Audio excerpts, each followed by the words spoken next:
首先，我们准备3瓣大蒜和3块冰糖。我们先把大蒜的表皮剥掉，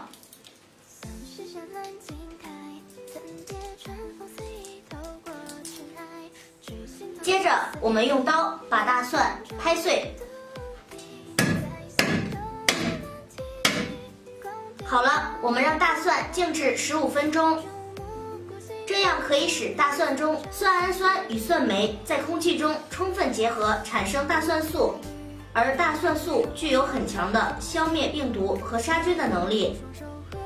时间差不多了，我们准备一个小碗，把冰糖和静置的大蒜一起放进去，然后倒入适量的清水。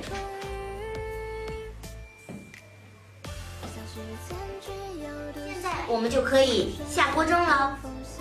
这里提醒大家，我们要在碗上面扣个盘子，防止锅盖上的水滴进碗里。然后等大火烧开，改用小火蒸10到15分钟，大蒜水发白就可以了。好了，我们等碗里的水温合适，大蒜不用吃，1天2次喝了立马就不咳嗽了，效果立竿见影。而且这个方法每次都管用，现煮现喝，效果是杠杠的。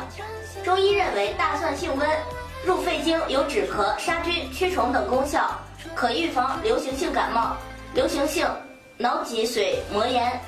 而冰糖有止咳化痰的功效，大蒜加冰糖会增强止咳效果，需要的时候不妨在家试一试吧。